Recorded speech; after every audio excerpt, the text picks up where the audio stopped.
Welcome to this week's episode of Inside the Headset presented by CoachComm. This week, we sit down with Widener Head Coach Mike Barainyak. In this conversation, Coach Barainyak discusses his passion for the game of football, how he strives to serve his players, and the importance of being where your feet are. But first, a word from CoachComm.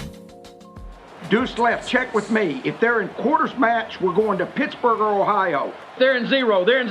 Let's go Hippo, Seattle, wide choice. If we call the protection right, it's 6. When a play call is the difference between winning and losing, your headset choice could be your most important decision.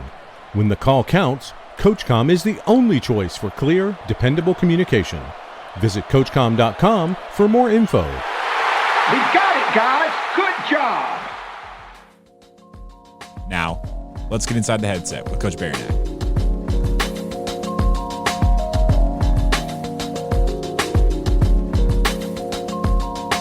Coach, what's going on, man? How you doing?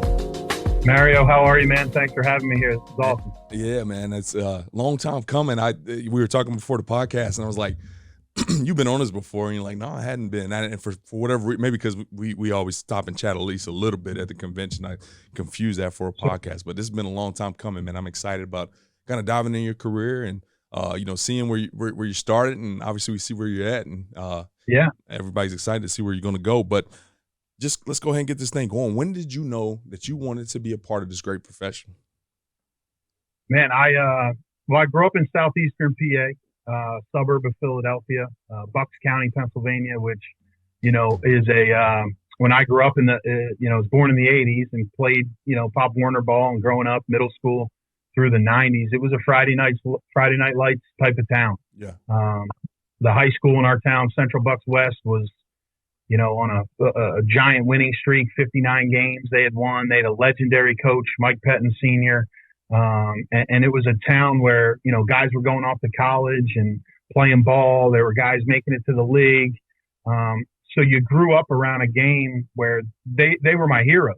You know what I mean? I never wanted to be the quarterback of the Philadelphia Eagles. I wanted to be, start for CB West and be like some of those high school guys that I saw, in my hometown. They were our heroes. And, so I think early on I was exposed to some really good coaches. So, the time I started flag football into weight ball into middle school, I was around guys that had a true passion for the game.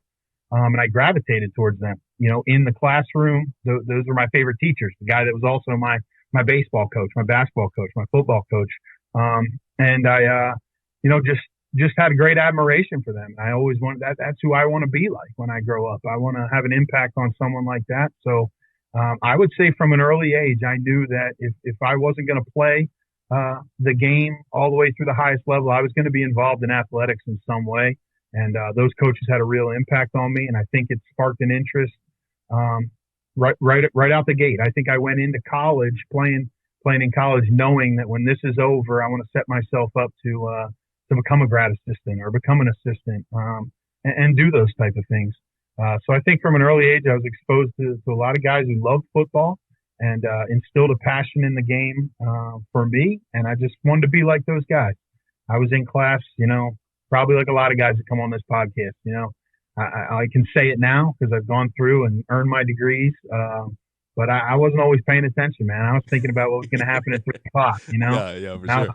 I was drawing X's and O's, I don't even know if I had the right amount of people on the field. But back then I was, my notebook, I was going to be Vince Lombardi, man. Yeah. It was something that I just loved it. I loved everything about it. I'd wake up before school. I'd pop on the highlights on ESPN. I was a sports guy, and I went season to season to season. So it was football, into basketball, into baseball, back into football, and I did that since 4 years old all the way through college almost. So it was early on. I knew that this was the path I wanted to go on. Oh man, that's awesome to hear. I'm cheesing so hard because I was very much like you, just drawing up a bunch of plays when I was in 7th, 8th grade. Now, one thing, I had 11 guys. I bet you did too, but I guess I know we didn't have enough guys on the line of scrimmage because I had one of my coaches check me. That was one of those hard things to pick up at first. Now, man, it kind of gave me goosebumps, just the passion that you have for ball. And as you were talking, it made me think a little bit. Obviously, obviously you don't know where I'm from. I'm from Texas, and we beat our chests about the football culture. And my most favorite part about the profession is when I got out and I started recruiting. I was at Davidson College, and it was my first time recruiting kind of in that Northeast. And I walk in Ohio, and I'm like, dang, these, hey, it's not the same. They don't have the facilities, maybe necessarily is what I saw in Texas, but these dudes are out here playing some ball. I went to Pennsylvania, and dudes was getting after it. So, what do you talk about that? You're talking about that culture there. I think it's a culture shock to a lot of people. It's like ball is important in a lot of parts. That, is not always talked about, man. But man, it's some good ball across the country, everywhere, especially in that Northeast, man. Yeah, absolutely. I mean, where I grew up was a blue collar town. You know what I mean? Yeah. Your grandpa played ball, your daddy played ball, and they work hard. Monday to Friday. I get a little emotional. I got goosebumps hearing you talk about just where people are from, and I spent time in Texas and how passionate football is. But Pennsylvania football, man, is as good as any place in the country, and I think it's good. I think it's because of the people we have.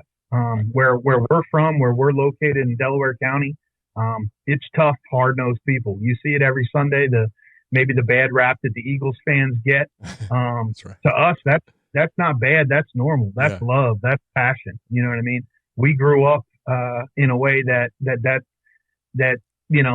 ain't always peaches and cream. You know what I mean? And maybe my dad said some things to me, that some parents will go, ooh, but that's how we say I love you in Pennsylvania. You get up. My dad told me he loved me every day because there was food in the refrigerator. He drove me to practice. He washed my uniform.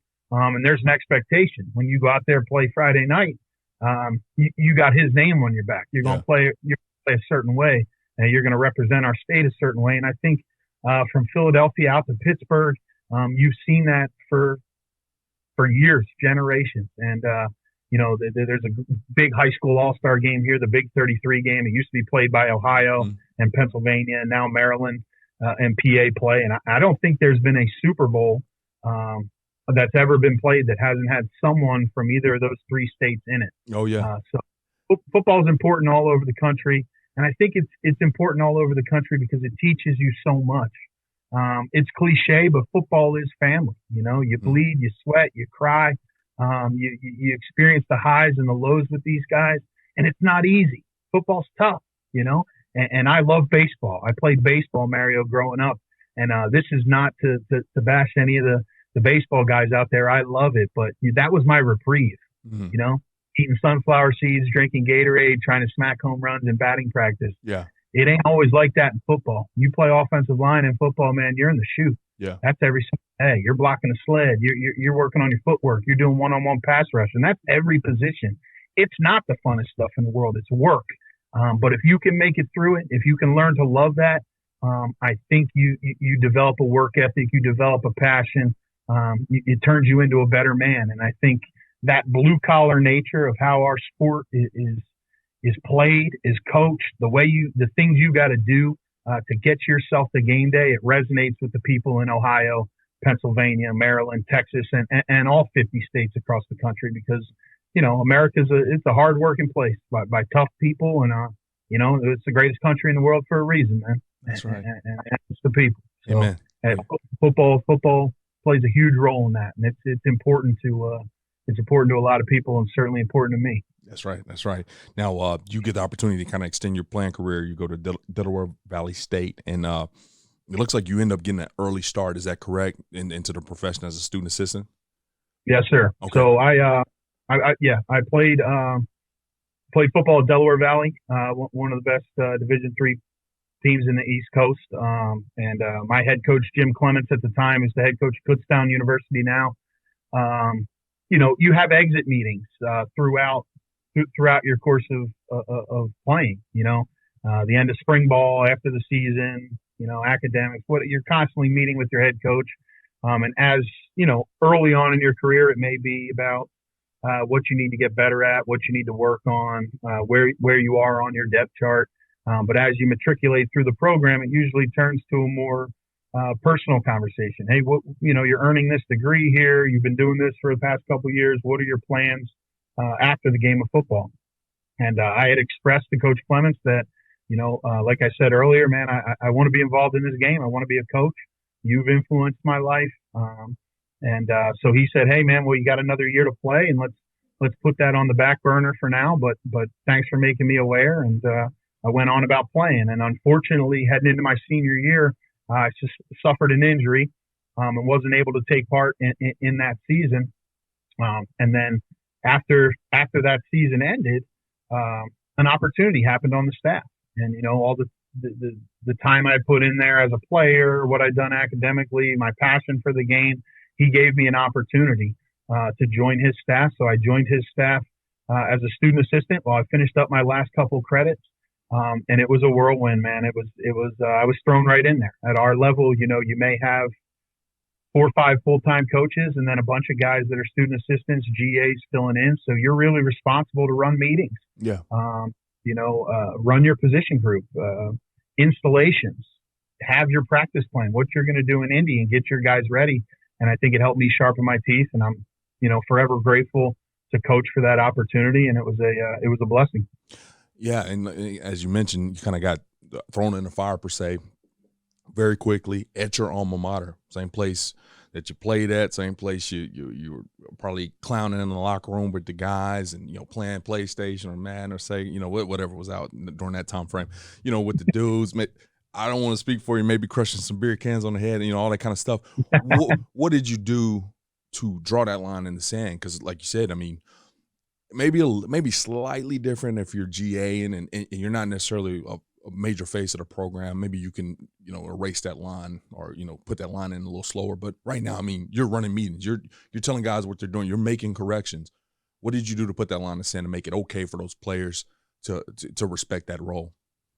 Yeah, I think it started when I got there. I think it's a culmination of the type of person I am. Yeah. And kind of following the advice of coaches that I've had, and something that I believe in, something that we speak strongly on here at Widener, is being a great teammate. And being a great teammate encompasses a lot of different things, you know. And one of those things for me, from my time playing with those guys and being a great teammate and earning their respect, I was able to be myself. So the day I walked in there for training camp or spring ball, I don't exactly remember the time my first meeting was, but I do remember how it went. And I sat down with those guys and I said, hey, we have a mantra here to be a great teammate, and it's something that we still have here at Widener. I'm asking you guys to be pros right now.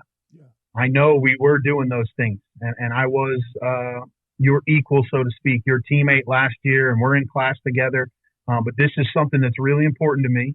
I want to be a coach, and I need you guys to act like pros in here. When I'm in here, it's going to be Coach B, and that's, I kind of just drew that line in the sand and was honest with them, and they all looked up, and it was one of those, because they were great teammates. It's a moment in my coaching career that when I look back on those guys that were in that room, I can't thank them enough. Yeah, because there was no reason for them to treat me like a veteran coach at that time, and be respectful in those meetings of our time, and be prepared and listen. And they did, and they knew. They said, "Hey, this is what Mike wants to be, so we're not gonna rock the boat here. We're gonna give him our best, and we know he'll return that." And we were kind of just off and running. So I look back and people ask me in parts of my career, what's going on. That is a fond memory that I have of those 4 guys that were in that room when I was coaching the tight ends, guys that I had just played with, that gave me so much respect that I would like to think I earned a few years prior by being a great teammate, and they just gave it back to me at a time that I needed it. But man, I can't thank those guys enough. And when I think of, you know, some of the great teams I've been a part of, some of the good moments I've been a part of, the tough moments I've been a part of, I do look back on those 4 guys as foundational pieces in my coaching career, even though they were once my teammates. So, I mean, to round it all out, I mean, the biggest thing I would say in that situation that helped me was being myself and letting guys know. And it's the beauty of football. Everybody in that locker room should know what everybody wants to do. Yeah. They should have that relationship with guys, that they care so much to sacrifice, you know, joking around to help somebody else out or whatever it may be. Right. And I was just honest with them. And I told them, guys, this is what I want to do for a career. And if I can't even get it off the ground, then I'm never going to be able to land this plane. You guys got to help me. Yeah. And they did. And then after that, I was coach to them, and it was great. Yeah, that's awesome, man. That's interesting because, you know, after as many episodes we've done, we've had our fair share of guys that kind of get their start at their alma mater.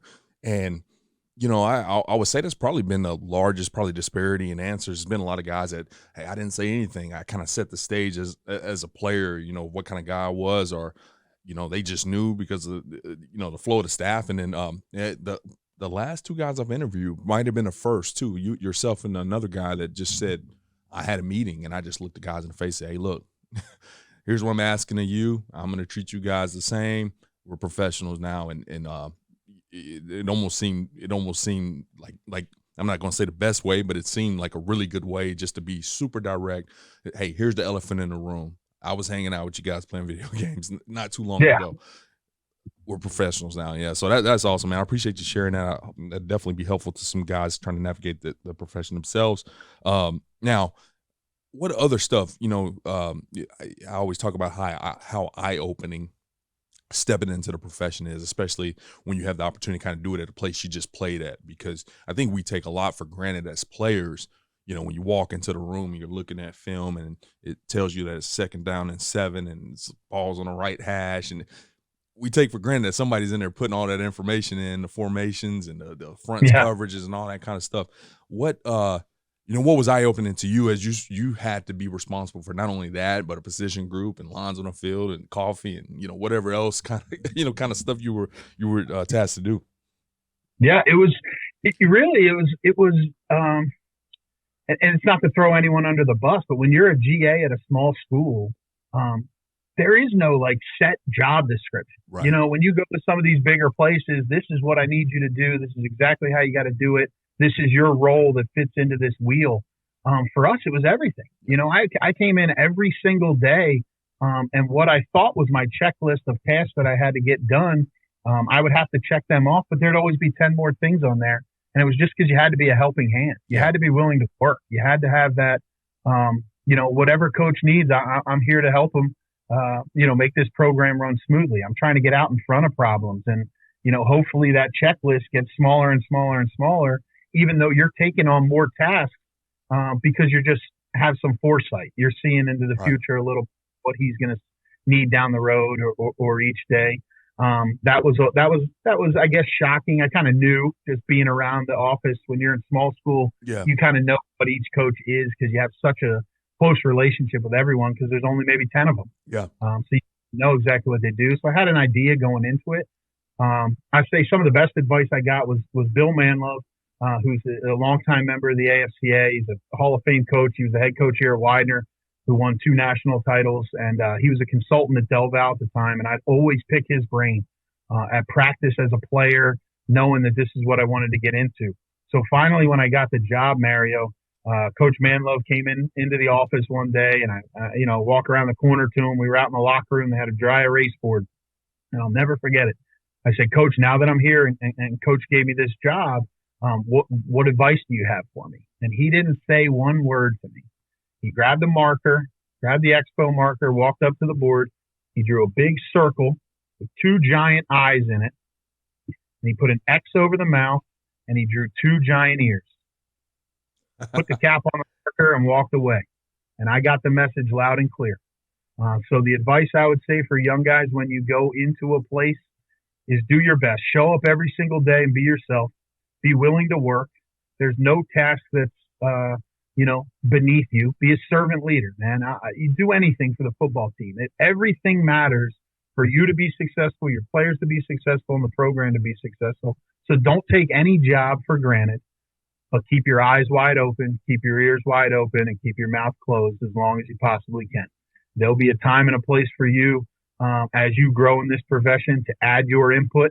And if you do a good enough job, and I was blessed to do that every single day in there grinding, eventually those guys will come to you. Hey, what do you think? Wow. And that's an eye-opening moment. Yeah, for sure. You're in a meeting. Wait, you're asking me? All of a sudden you want to know what I have to say? Wow. And that's almost like you've graduated without saying it. Even though your pay may be low, you don't have what the role you want to have, people start looking at you differently. Like this guy cares about the team and cares about the players. So let's hear what he has to say. And that's really what I did. I took that advice to heart. I went in there every day. I soaked up all the information that I possibly could, and I went out there and tried to give it my best for my guys in the room. But But yeah, I would just, you go around there, man, and some days you're not even sure why you're doing your job. Just do it to the best of your ability. That's Wherever right. you're planted, be the best you possibly can be in whatever task that is. And it's going to benefit the players that you serve. It's going to benefit your team.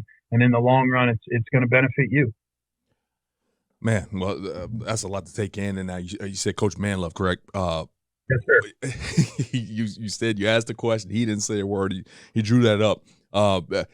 Down the road, have you ever ran back into him and maybe discussed that moment? I talk to Coach Manlove probably twice a month at least. I was actually on the phone with him yesterday. How about that?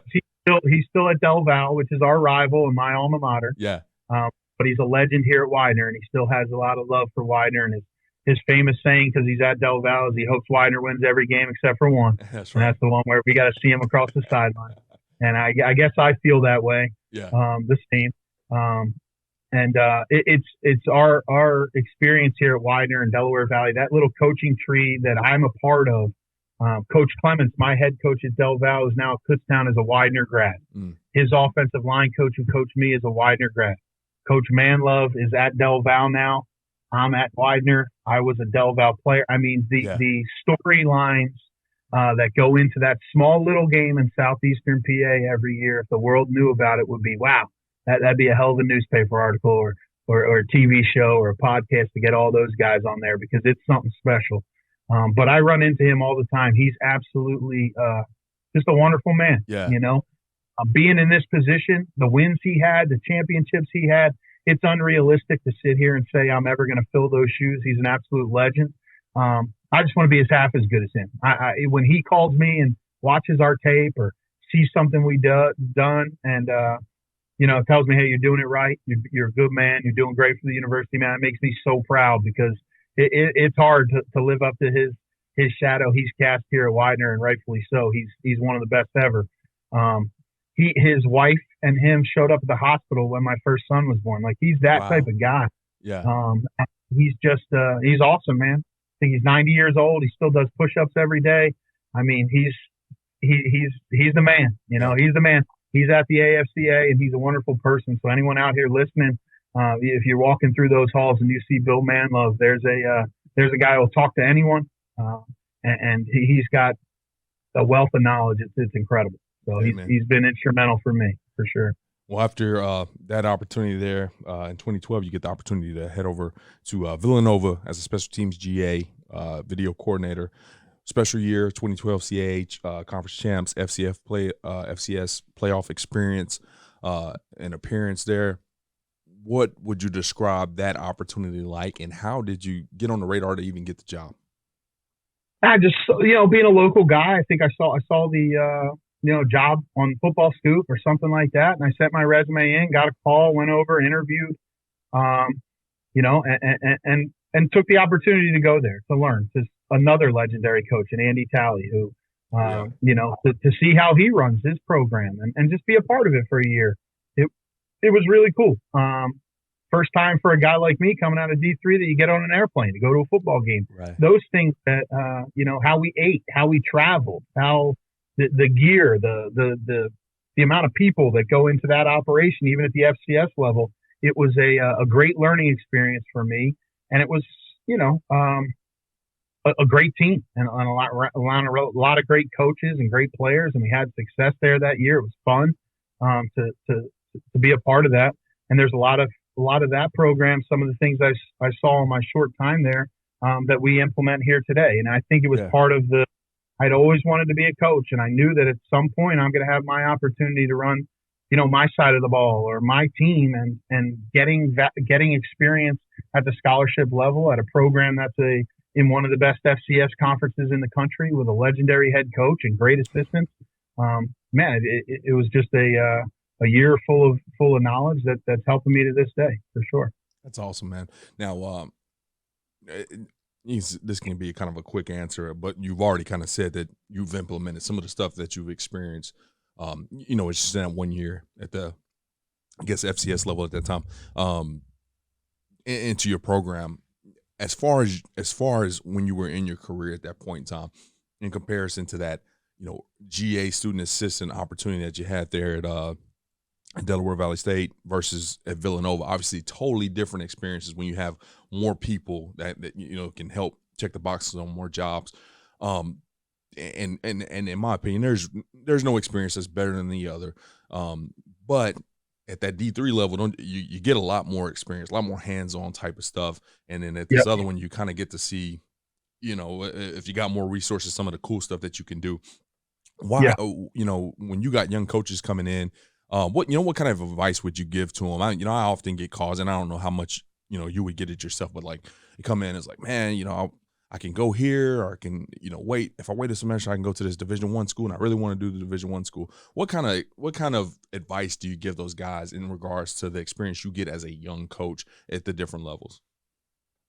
Yeah, I have a couple experiences like throughout the course of my career. So like back to when I was playing, I had a great teammate of mine who's a defensive end for us. His father played college football with a guy who's in the NFL, Mark Gorsak. And he's the guy, if you see the combine, he's the guy in the Steelers hat down there that's right at the start of the 40-yard dash, and he's been doing it for years. Okay.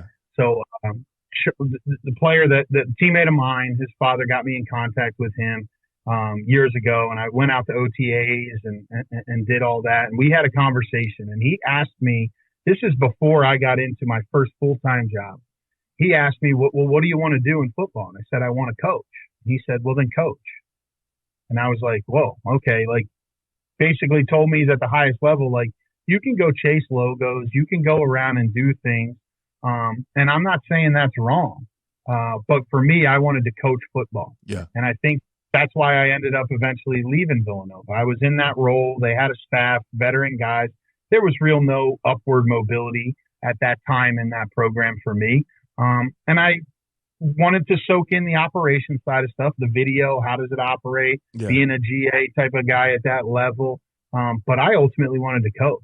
I wanted to be involved in the game planning. I wanted to be running drills at practice. I wanted to be in there with the guys.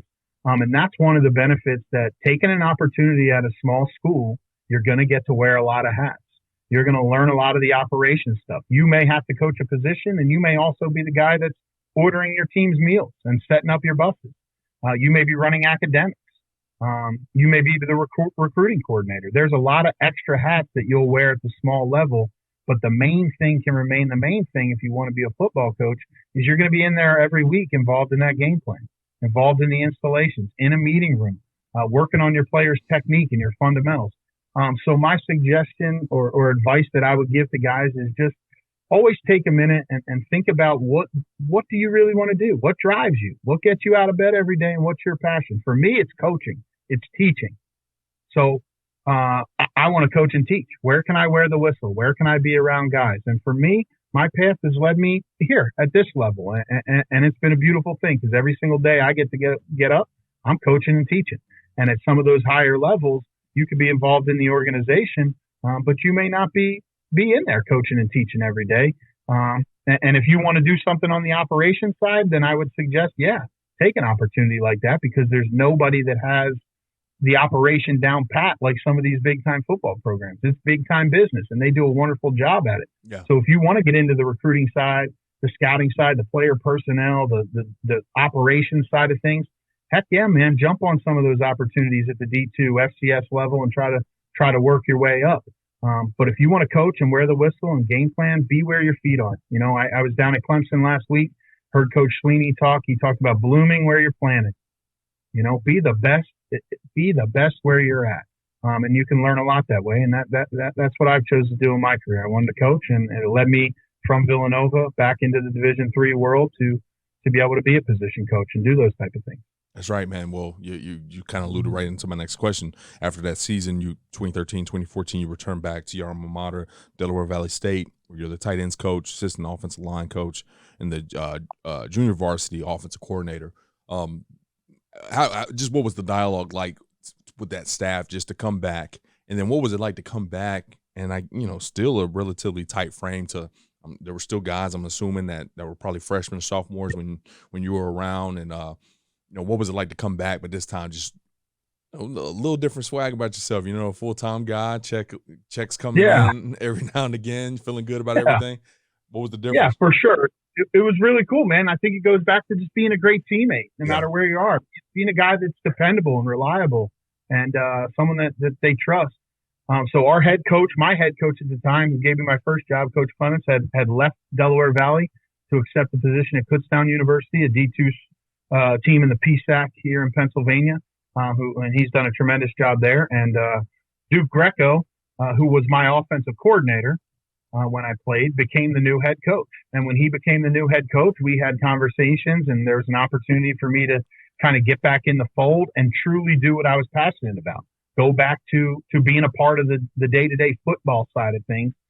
So I jumped at it and went back there. And you're right, man. I went back there maybe with a little bit more confidence because I'd been at a place where, I didn't see any upward mobility. I was going to move out of there after a year.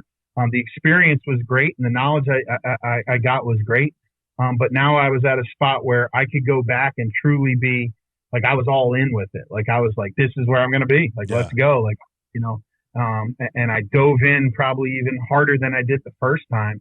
And it helped me grow and actually helped, the next opportunity in my career come along. So, man, it was fun to go back there, see those guys again, be around Coach again. And it was his first time to be a head coach and help him kind of implement his vision of the program. So it was really cool. That's awesome, man. Now, one of the titles that you wore was JV offensive coordinator. And, a lot of programs, even at the Division III level, I know there are a lot of programs that have that JV. I was at West Point for a little bit. We kind of had a JV deal per se there. But there's a lot of programs that don't. And there's a lot of coaches in this profession that only kind of relate that JV to the high school level. What exactly did that look like there for you guys at Delaware Val? And what was that experience like to come and call plays that early and get some of that experience before you had to really do it? Yeah.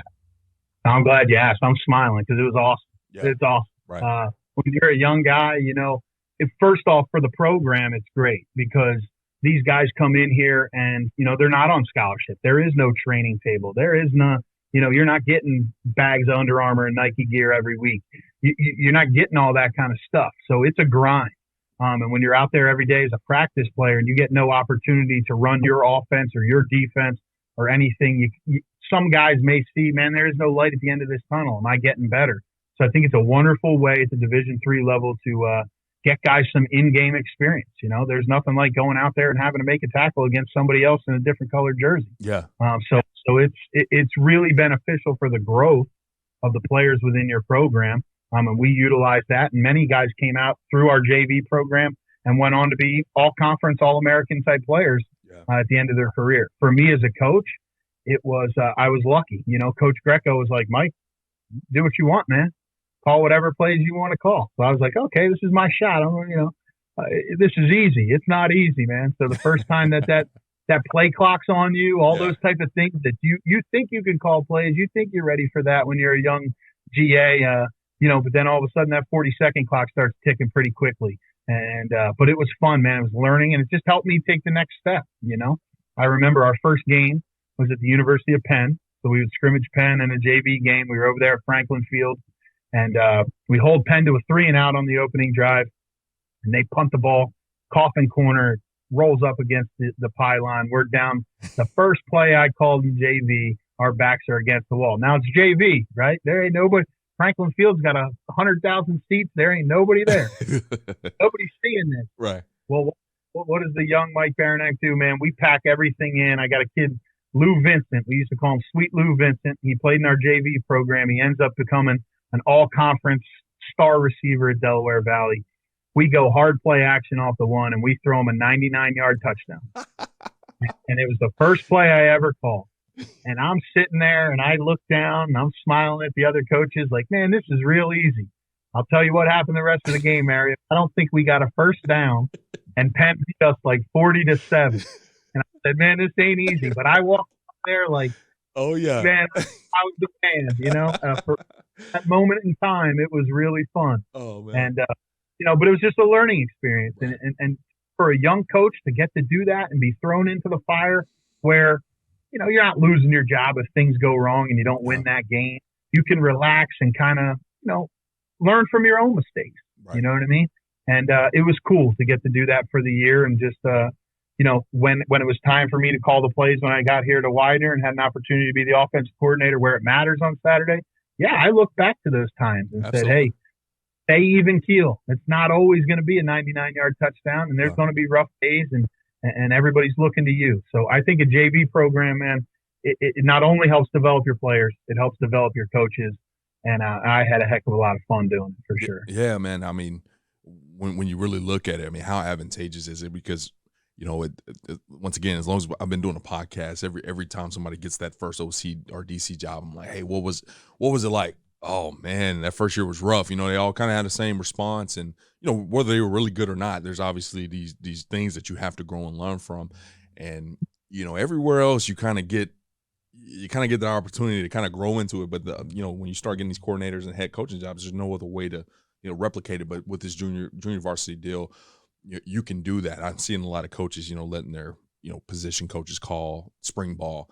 You're still playing against your same defense that you've been seeing for the last 2 years or however long you've been on the staff. And so, although it is good experience, it's just slightly different. But to line up against somebody else, have to have a legitimate game plan and be able to mess up and not be worried about your job. It's probably bigger than anything. Ultimately, you can go back to the notes and say, okay, don't do that. You don't have to worry about the butt chewing from the head ball coach and all that kind of stuff with it. So that's awesome that you're able to get that experience and that the best play ever called from a first time offensive coordinator. It was the best. It was the best. I got the clip. I got everything, man. I'll show that film till the day I leave Earth. Yeah, that's right. The rest of that game, man, I literally clipped that one play out. That rest of that game can never be found. Maybe they got it somewhere penned. It ain't found. It's not on my hard drive. But that right. Yeah. That's awesome, man. Well, obviously a great experience to be able to come back. Spend 2 seasons there, but you get an opportunity to almost, especially if you look at your whole career in totality, not even just up to this point, you kind of been in this. I don't even know what the radius would be, but I would imagine that radius has been pretty tight between Villanova and Del Valle. Now you not only getting out your area, I mean, you're getting out your the time zone. You're heading down to the deep South, Midwest, however you want to call it, to Texas to take an opportunity in Mary Hardin Baylor. How did you end up on that radar, and why'd you take that job? Well, I saw an opportunity at Mary Hardin Baylor. Obviously, being in Division III, you understand that program and what the expectations there are. Coach Manlove helped me out, getting me in contact with Coach Fredenberg, and was able to kind of go through that process, apply, interview, do the whole thing, and got an opportunity down there. And as looking at it from 30,000 feet, maybe I didn't realize it as I'm going through, but every stop along the way has prepared me for where I am today. Right. You had that first meeting with guys that I was their peers a couple months ago. How do we handle that type of stuff? And then you have the grind of being the GA, and then going to a spot where it's a 65 scholarships, FCS football, learning the operations of how they run, coming back, being a position coach. Now it was time for me to get out of that comfort zone, get out of that regional bubble, and go learn the game somewhere else. Let's see it through some lens. And what better place to go than, arguably the best Division III football program in the country, from every aspect, from resources to facilities to the success on the field, the alignment from the president all the way down through the head coach to the players. It was the perfect spot for me to go to say, hey, if this is what I'm going to do, let's find a spot, a learning opportunity to go where you can add to that notebook when you become a head coach of how you want things to be run. And it was a absolute blessing to get that call from Coach Fredenberg and go down there. And he is, his program is stamped all over our Widener program. Okay. A lot of that I took from him is he's a tremendous mentor to me. Someone I revere, if you're sitting here and we're going to have all these coaches around there, who's the best college football coach ever? People are going to say Nick Saban, right? Well, there's going to be Mount Union guys who say Larry Karras, and there's going to be guys from Texas who say Pete Fredenberg's the best football coach ever. And that's how I see it. Yeah. And it's not because of all the wins he's had in the championships. It's because the man he is. Servant leadership. I learned that from him. And I had the work ethic from my family. and where I'm from, but then to add it into and see why it's important to have that as a football coach, I really learned that from him. Every day was about serving those kids, and what a great experience that was. And that really, without that opportunity, I wouldn't be sitting here as a young head coach. There's no shot that I would have got this job. Yeah, you said something early in that response there about it was kind of like almost a title of a chapter for every one of your stops. You know, this stop right here helped me learn this piece. You know, and it's super interesting as I kind of tie that into the other answer you gave, where you were talking about how just intertwined, you know, Widener and Del Valle is in terms of, you know, just the coaches overlapping and just a lot of guys graduating from either one. And, you know, I'm not saying you could still end up you wouldn't still end up as the head coach of Widener, or you would, but how important was it to kind of just get away, once again, get out your comfort zone and get away and take Coach Fredenberg out. Let's say you go to Sol Ross or, you know, some other school. How important was it just in totality, kind of get out of that comfort zone of a bunch of guys that you know, play with, coach with, whatever, just to go experience something different? It was huge, Mario, because it was an opportunity for me to reinvent myself. Everything that I knew, everything that I was teaching, everything that was in my world of football was coming from that radius, right? Yeah. Those coaches interact with, the coaches that you played with. And now to go down there and say, hey, it's simple stuff. Hey, I've done this drill before, but they're doing it a little different. Why are they doing it a little different? Right. You start to just expand your knowledge. You know, it's learning. It's why we have the AFCA. It's why you guys do all this programming, is to never stop learning. And for me to get outside of my comfort zone, go somewhere else that the food's different, the people talk different than me. But one thing that's the same is they have a passion for football, and I'm going to learn from these coaches better ways, better techniques, better things, not better to say, just different, to help me go back and be better personally. It was time for me to get away, to go somewhere else, experience a different culture, experience recruiting different people, and be a part of a team that was, you know, highly ranked and did everything first class. Was awesome. But it expanded my knowledge base. I think there's things that, you know, you reinvent yourself. You kind of get a label. If you're always around the same spot, right? People know you as one person. Right. I didn't want to be one thing. I wanted to expand my knowledge base, and you know, I certainly was able to do that. And it was an opportunity for me to reinvent myself as a coach. And you know, every season coaches go in and you do your quality control. It was time for me in my career to do a quality control check. Yeah. Hey, am I going to sit here and do the same thing all the time and this is where I want to be? Or is there a different way? Is there a way I can be better? Do I need to experience something else?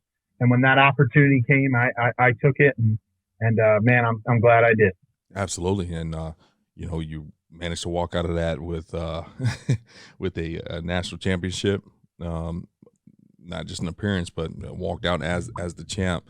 ASC conference champs in, I believe in 2015, 2016 as well. Coached 6 all-conference and 2 all-American players. You know, so you're coaching some elite talent. You're having some elite facilities. I'm assuming the style of ball was a little bit different in terms of what you were seeing across the conference. So a lot to take away in terms of a championship pedigree, what it looks like to have some, you know, really nice facilities if you ever had an opportunity to kind of start changing some of those places where you are. You know, what other takeaways do you take from, you know, just once again, getting outside of your comfort zone and just seeing this type, a different type of ball, a different brand of football based off locality or whatever it is? Yeah.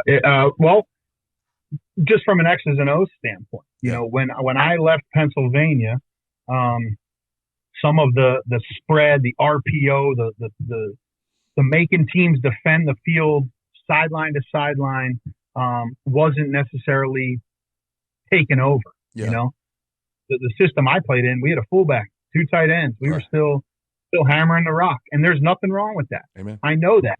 We have that implemented in our system, but to go down there and start learning, you know, some of that stuff that Coach Briles and those guys were doing down in Texas that was taken off at the high school level. Yeah.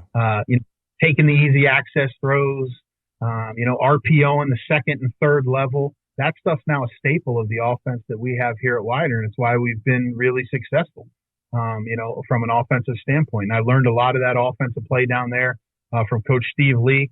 who came from West Texas A&M, was our offensive coordinator during that national championship run. And it was just a whole new way of learning football.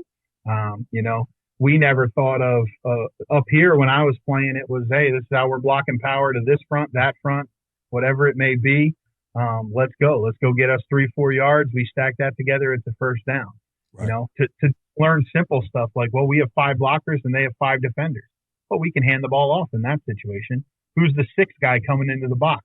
Well, there's our guy. Put a circle around him and let's go pick on him the rest of the day. Yeah. To me, when I heard that the first time, simple RPO stuff, I never heard it. I was never exposed to it. So I'm down there like, oh, this is amazing. You mean we disconnect and throw the ball to the tight end right there? Or the quarterback can just take it because the corner's 7 yards off and throw a 4-yard speed out and we can keep this drive rolling and we're cool with that? Yeah, we're cool with that. I'm like, wow, man, this is basketball, on grass. For me, being from the Northeast, this is hockey on grass, man. It's flying around, it's going everywhere.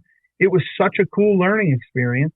And I was able to implement a ton of that stuff when I came up here to Widener. And we've, it's expanded over the years and everything like that. But it was just a great time for me to get outside of my bubble, of my little football bubble in the Northeast and go experience something different, experience different coaching styles, different philosophies, different X's and O's, how they approach, going about winning that game. And it's been super, super beneficial for me. Yeah. I mean, to go learn or look at ball in that type of way and then to walk out with a championship ring. I mean, what a special stop.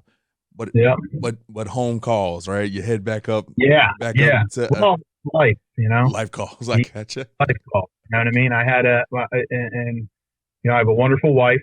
I have 3 wonderful children. My wife Erin has been with me. She's a Del Val grad.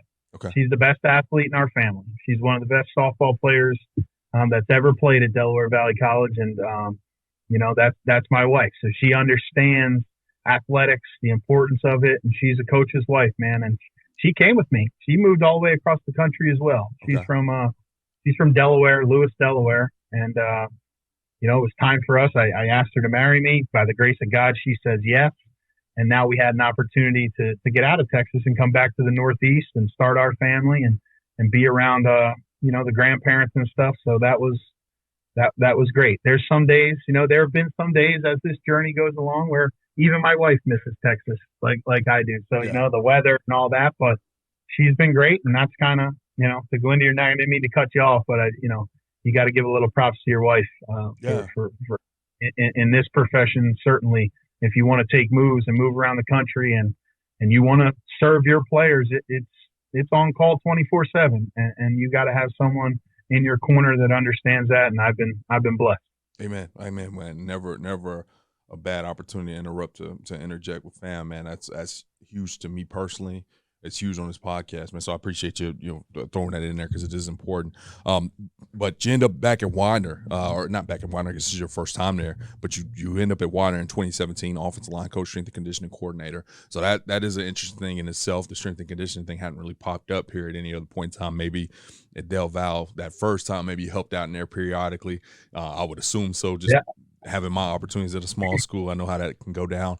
But yeah, man, you take this opportunity and what's different now? You're a champion. You've expanded your offensive knowledge. What's different about this opportunity?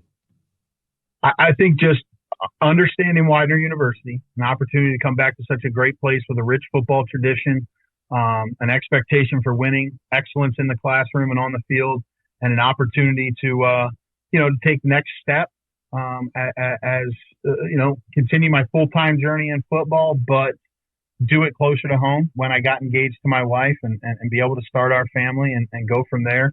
So I think it was just a perfect opportunity to come back to Coach Manlove's old place, my head coach in colleges where he graduated, just to come back here and be a part of this university. I thought was the right time for me to do that. It worked out great. And the strength and conditioning aspect that you said, I think it goes back to the whole be a great teammate, bloom where your feet are. When you're in Division III, you're going to be asked to do a lot of things. We ran the weight room. Myself and another coach ran the weight room at Mary Hardin Baylor, at that time. we ran it. We ran it at Del Val. So when they came up and said, well, Coach, we need somebody to run the weight room, no problem. I've done it. We got great programs. We know how to do it, Yeah. and I'll do it. I got no problem doing any of that. Whatever I can do to be around the kids, and it helped me get the job. And then obviously I got that job at an AFCA convention, which was really cool. You know, you hear about the, you can get a job down here. You meet these people, all the guys walking around their suits and ties and interviewing. And that wasn't the case for me, man. I'm a Philly kid, right? So we were at the Under Armour party, you know, and I don't know what you can say on here. I got a couple beers in me, and I'm sitting there talking with my old coach, Coach Clements, talking with Coach Greco, and we're just enjoying our night.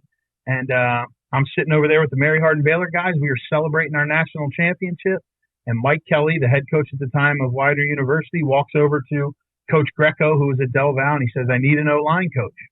And he looked right across the bar at this Under Armour party and says, "Well, you better go hire that guy before he walks out of the door." And he walked right over to me and said, "Hey, can I talk to you about the offensive line job at Widener?" I said, "Yeah, absolutely." We talked for about 5 minutes there. He said, "Come on up to my hotel room tomorrow." I did an interview. By the time I got back, he was like, "Hey, do you want to be the coach here?" And I jumped at the opportunity. So you never know. The point is just you never know when you're at these things, man. Go around and be yourself. Bloom where your feet are, to steal from Dabo. Just do the best. Do the best for people along your journey. You know what I mean? Treat people the right way. Work hard every single day. Because the guy who suggested that I get this job was the head coach of the team that I would have to play week 9, our bitter rival. But I played for him, and I worked for him, and I did good by him, and he was going to help me and my family out. And I that's the fraternity that coaching is. For the 4 hours that you battle against another guy out there on a game, that's 4 hours. That's a moment in time. But the interactions that you can have with people, the way you work for people and show up for people, you never know what opportunity is going to come from it. And I'm living proof of it. Amen. And I appreciate you sharing that story, man, because I think, so many people, you know, you've heard it before. People interview, people get jobs at a convention. And I think, you know, I remember being a young coach myself, and I'm up here with a pocket of 7,000 cards in my hand, and I'm willing and dealing, standing everybody's way, dishing these things out. And I'm like, oh man, I didn't get an interview. What is all this? You know, what is, you know, and once I got a little bit more comfortable in the profession, and I'm hanging out and, you know, sipping the beer and, you know, just shooting stuff and catching up with old guys in my network. I mean, next thing you know, I'm in a hotel room explaining an offense to a guy, and then next thing you know, I'm in the interview room for a running back job, you know, and it happened like that, you know, when I just took all the pressure off trying to get the job. And like you said, just be who you are, enjoy the position that you're at, not necessarily be trying to, you know, hustle and bustle for a job. It becomes a little bit more natural. So I appreciate you kind of sharing that story to, number one, prove lots of jobs come from that thing, and they don't come by standing out, you know, in the middle of the lobby. No, and I agree with you. And I'm not knocking anybody. Man, go out there and hustle. Do what you know, develop those connections if you can. But you really want to have personal connections. Personal connections. I mean, you know? Right. And the other thing that's important for me is know your worth. Like I know who Mike Barainyak is. Yeah. I know the type of football coach I am, and I know the type of man I am. So there's not a school, a place in the world, right, that hired me. I know what you're going to get. You're going to get a loyal ball coach. You're going to get a guy who serves the players, and that's never going to change. So if you know who you are, you don't have to go around and constantly be you know, trying. It'll find you. Bloom where your feet are, man. Be the best version of you every single day, and it'll find you. And that's what happened with me. And I agree with you, Mario. There were years I'd go and pin my resume up there and go around. I'd have a bunch of interviews. And then, man, does that guy even know who I was? I shook his hand. There's 1,000 other guys shaking his hand. Yeah, right. Find some personal value in yourself. You know what I mean? And I'm not trying to get up here and preach, but I believe that, you know? Yeah, you're right. Mario Price, go speak with him. Right. Go ask him out to let's go have coffee at the convention. Let's get to know somebody a little bit more. And if they don't, it's okay. Keep it moving. Yeah. I value myself. Right. I value myself. I know what I can give to your program. So if you want it, you're going to make the greatest hire in the world. If you don't, I'm good, man. Yeah. I'll go right back to Widener, and I got the best job in the world, because every step of the way has come organic, naturally. I've never like fought, you know what I mean, like groveling for it. Right. It's just happened, and it's flowed. And I think that's important, and it allows you to continue to be yourself. Amen. And to so kind of get back on your stop at Widener, man, it's kind of a quick it's kind of a quick rise there, right? You spend your first year as O-line coach, running the strength and conditioning program. The following year, you get the OC tag kind of put on your put on your desk there, and then another short year later, it's 2019, and you're named the head ball coach. Talk about those two promotions, and not necessarily the everything that kind of came with it, but just the promotions, the phone call, the call in from the AD, however those go down. How did those two go down? Yeah, so 2 weeks prior to training camp, coming out of the 17 season, like maybe this time right now, there were some grumblings that our offensive coordinator was vying for a head coaching job at another university. And about 2-3 weeks before training camp, they finally pulled the trigger and he took the job. So he was gone. And, here is where, going back to my last point, letting things come naturally to you, lets you be yourself, lets you find a good home. But then when you do know your worth, sometimes things happen where you got to go in and you do have to fight for yourself. And you got to stand your ground a little bit and say what you believe. So when he left, I picked up the phone. I said, Coach Kelly, I need to have a meeting with you. I walked in and I said, I want to be your offensive coordinator. I'm ready to do this. This is what I can do for you. And we had a conversation. And he was, open. Let's go, Mike. Let's do it. Like, I believe in you and let's go. And we weren't very good, all right, but we scored a lot of points on offense. But it didn't show in the win column every week. Yeah. And then when we left that season, he had made some changes to our defensive staff. And then the university had decided to go in a different way with him. And again, you go back to just being yourself. Okay, well, now everybody in this building is gone. It's me and one other guy. And we go, what are we going to do? Well, I don't know. We can sit here and do nothing and wait for them to come knock on our door and tell us to pack our boxes, or we can keep the train rolling. Yeah. We know what has to happen. We've been in this game long enough. We got to go out and recruit. We got to set up the all-season program, and that's what I did. I just put my head down and started serving our players again and just waited. I don't know if I'm going to have a job. I don't know what's going to come of this. The AD comes in, and he says, Mike, I'd like to make you the interim head coach. You've already got this stuff going. We'll make you the interim head coach. I pick up the phone, and this goes back to your networks, and I call Bill Manlove again. I say, Coach, Widener wants to make me the interim head coach. Now he gives me some advice with using his mouth, not just drawing a picture. Right. He says, here's what you do, Mike. You say, yes, I'll be your interim head coach, but you need to guarantee that I get an interview in this process. And that's all I asked for. I said, I will sign this. I'll be your interim head coach. I need to be promised that I'm going to have an opportunity to sit down with the president, the board of trustees, the athletic director, whoever's making this decision, and show them why I'm the right guy for this job. AD agreed to it. A couple months later, we go through the whole entire interview process. He calls me into his office and says, we'd like to make you the 25th head coach in Widener football history.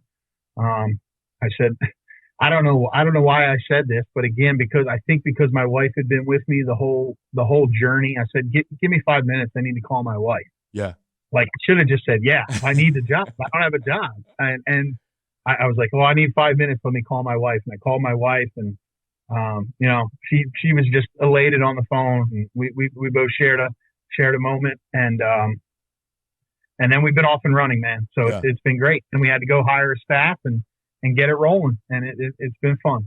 Yeah, man. You telling that story kind of makes me think about a little bit what we were talking about before we got on the podcast here, was like how hard it can be to enjoy something like that, man. I mean, you think about 2009, you just came off an injury, you missed your senior year, you knew you want to be in the profession, and you're starting and things are flying, you're making coffee, you're drawing lines on the field, you're running the strength conditioning program. At that point in time, I mean, it's probably a goal of yours to be a head ball coach. I mean, but you're just trying to make it, you just try to do a good job where your feet are, as you kind of mentioned. Yeah. And then some of these opportunities come along. You win a national championship, but I mean, you're off to a next job at Widener pretty quickly after that. And, that 5 minutes probably was more special than a lot of things that you were able to experience, just to be able to call your wife and, I obviously didn't see her reaction, but her reaction, just this thing you've been working for, probably not making much money early on, struggling to make ends meet, and then you get this amazing opportunity. That's awesome. I mean, you said you probably should have just said, yeah, I think it's a little more awesome that you went and called her first and then got to share that 5 minutes of time just to be like, dang, it's happening. I think it hit it hit me like a wave, like you just talked about. And I think for all the coaches, the young coaches that listen to this podcast, and someone will look at my story and go, man, look at all the breaks he's got and how great it is. And I did that for a long time. And I have friends that were GAs with me that are now coordinators in the SEC. You know what I mean? Right. Wonderful coach. His path was just different than mine. Other guys' path, we all run our own race. You know what I mean? We all have our own journey. But I want the coaches out there to know from my story, and I don't think a lot of coaches ever say this, and I'd call them all liars if they didn't say this. At some point of your career, you're going to sit there. It's okay, man. Late night while you're breaking down film and you're going, is this ever going to pay off? Like, am I ever going to make it? Like, can I ever be a coach? Is someone going to give me a chance? You know, stick with it. Stick with it and keep grinding. If you have a passion for football, don't let someone else tell you that you can't coach football. Yeah. You can coach. It just takes one coach to find you. And like I said, with how I believe in myself, it takes one opportunity. And whoever you are, if you're like me, and I believe there's a lot of men out there that are like me and are going to come up the same way I did, you know what that coach is going to get. So keep the faith, keep believing, keep serving the people you serve. And when your opportunity comes, guess what? That head coach is going to make the greatest decision that he's ever made in his program's history. And that's how I looked at it. Yeah. And there were a lot of times going home to your wife or your fiance, your girlfriend, or mom and dad, or your brother or sister, whoever these coaches are dealing with in their personal life. I guarantee everybody said, like, oh, man, I don't know. When am I going to get my break? When am I going to get a chance, man? Yeah. I don't know. Just keep being yourself, but it'll come. I believe it'll come. If you believe in it, you know, that was the philosophy that I made early on in my career. You know what I mean? I'm not, from the injury that I had, like, I'm not going to be a victim in this anymore. Like, I'm not going to complain and whine about my circumstance. I'm going to do the best I can where I'm at. And whatever breaks come my way, I'm going to make the most of them, and I'm going to do my absolute best. And I know with confidence, like I said, man, whoever I'm working for is getting the best guy in the country.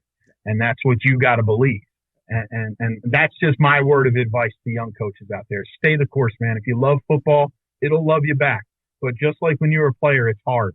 Amen. It ain't going to give you nothing, man. It ain't going to give you nothing. And that's what makes it special. Yeah. And that's why that moment for me when it happened with my wife was super special. Yeah. And every day that I come into work is super special. Just stay the course, man. And you know, that's why there's great coaches everywhere at every level. And just believe in yourself and keep going, man. Hey, man, Coach, I appreciate you sharing that. And not that it needs any piggybacking, but especially as I had a career and then I obviously step away to take this role at the AFCA, man. And there's so many times that I, just reflect on my career, a little over a decade, not that long, but I reflect over and I'm like, man, I wish I would have enjoyed that a little bit more. What a great upset that we had. But, I was too busy working on the next game to really even enjoy it. Well, what a great promotion, but like just to almost to the point of your story, like you have this 5 minutes of, I'm like, I can't even imagine that phone call to your wife. But as soon as that you hang up and you go accept that job, it's to work, baby. Like, we got to go get this thing figured out. And that's never going to change. I think that's just something that you develop early on as a football guy. Absolutely. Is like, well, that's over. Look through the windshield. We're going forward type of mentality. Yeah. But I try. Like, I try. Right. We sit there and it's like, we won a national championship with Mary Hart Baylor. I don't know how many of those I sat, like all the moments, you sit back and you go, man, did I really soak it in? Yeah. Oh, for sure. Like, you know what I mean? Like, I think back, like this is, I don't want to say crazy, but it's just, I think back to when we won and the confetti falling and the fireworks going off and the guys celebrating, and it was like, boom. Yeah. I go, man, did I miss it? And now, as the football guy in me, that's what drives me. Yeah. It really is a driving factor for me. We're going to win a championship here, not because I got to collect wins, because when we get there, I'm not going to let the 130 guys on my team miss it. Right. I'm going to be prepared for that moment the next time when that confetti falls, when we win the conference, we go to the NCAAs, we do anything special like that. I'm going to make sure these guys don't forget how cool it was, because I did. Yeah. And you don't.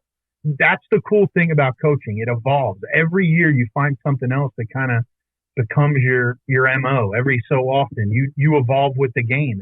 And Yeah. for me, that's one of those things is I want to soak up all the opportunities. And I know I'm young, and hopefully I'm coaching this game for another 3 decades, but like, I don't want to forget what happens now. No, You know, special, and that's tough. It's tough for football guys to grasp that. At least it's hard for me. I think it definitely is just a thing in the profession because it is so fast paced. I remember watching one of the national championships here within the last decade or so. I'm pretty sure it was Coach Saban, but you know, he just won a natty. They come up and interview him. He's looking annoyed, which is typically his MO.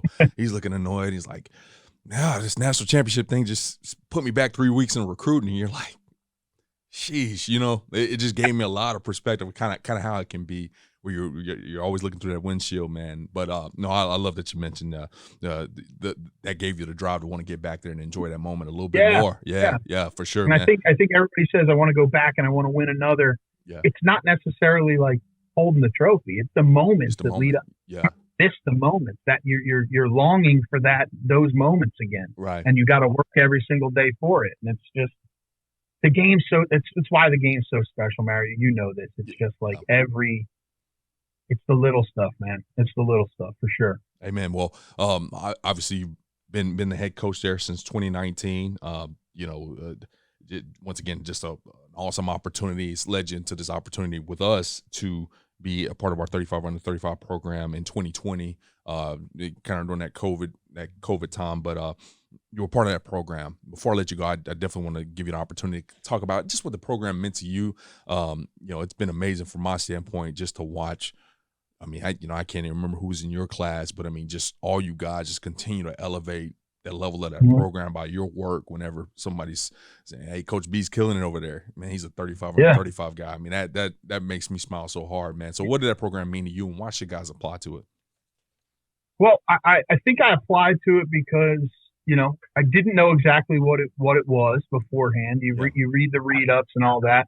I don't think at that time it was kind of in its infancy stage. Maybe you guys had done it a couple years prior to that.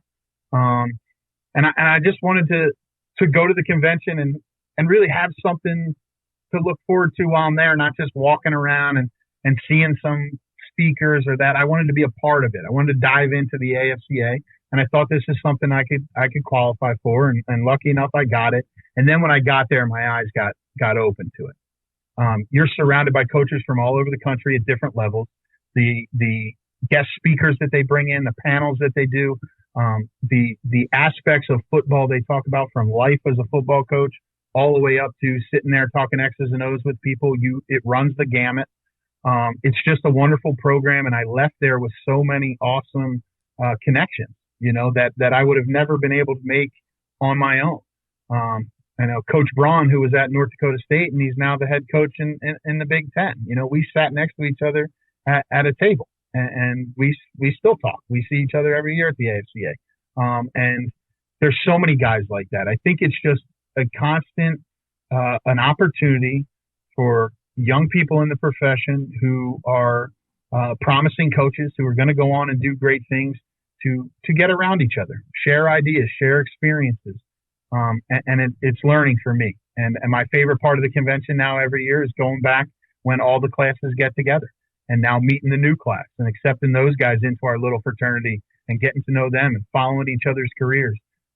It's the cool stuff. For me, it's always the little stuff in football. It's the August 10th before training camp. You get a note from a guy who you met at the 35 under 35. Right. Good luck, coach. I'm just thinking about you. Wow, that's special, man.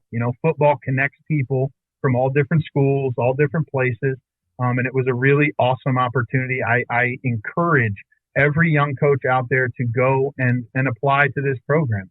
It's beneficial for your growth. Personally, it helped me grow as a football coach. It helped me hear other perspectives from all different levels. And it really helped me kind of narrow what I'm passionate about in football, why I love being where I'm at. You get to hear exactly the good, bad, and ugly of what goes on at every different level. And maybe you find this is exactly where I'm supposed to be. And now I can go back to my program with these great ideas, and I can attack it and make it better. So it was an awesome program, Mario. It was the most fun year I've ever had at the AFCA. And now I go back every year, and I can't wait to look forward to to the reunions and getting to meet the new class. But it's a great program that I encourage everyone to apply for. Well, Coach, I appreciate the words and kind of the endorsement of the program for sure. Before I let you go here, man, I want to give you the opportunity to plug in your social, though. So if anybody wants to keep up with you, your program, your journey, ask questions, etc., they can do so. No doubt. So we're on Twitter and Instagram at Widener, Widener, Widener, capital FB, Widener Football. My personal is at Coach_Barry, Barry. And I'm on there. I don't do much tweeting. I'm the best retweeter, though, in the world. I love retweeting. I see it. I read it all. I watch. Every now and then I have my 2 cents, but I'm on there. If you DM me, hit me up. Widener University to all coaches everywhere out there. Our door is always open. We love talking ball. Our practices are open. You guys can come out and contact us and come to practice. So anything you need that I can do to help anyone in our fraternity of coaches throughout the country, then I'm here for you. And I just appreciate the opportunity to come on and tell a little bit about myself. And I can't wait to get down there to the AFCA this year and meet the new class of 35 under 35. Amen, Coach. Well, we look forward to seeing you. Best of luck this season, and look forward to chatting soon, okay? All right, Mario. Thank you. All right, brother. Have a good one.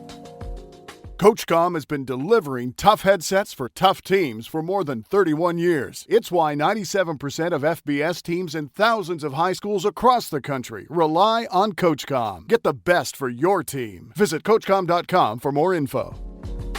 Thanks for listening to this week's episode of Inside the Headset, presented by CoachComm. If you'd like to learn more about this week's episode, head over to AFCA.com.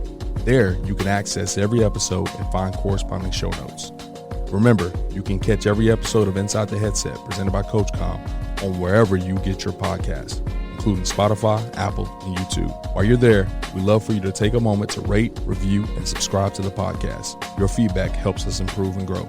Keep up with the latest news by following us on social media. Connect with us at Inside the Headset, and remember to tag us when you share your favorite episodes. For more updates on all things AFCA, be sure to follow the @WeAreAFCA social media accounts. If you're not a part of the AFCA community yet, visit AFCA.com to join thousands of NFL, college, and high school coaches nationwide and across the globe. Elevate your coaching game with an AFCA membership. You'll gain exclusive access to the annual AFCA convention, magazine, digital library, and AFCA Insider email. Stay up to date with the latest stories and news on the AFCA website. More than just a convention, the AFCA offers continuous education, guidance, networking, and more.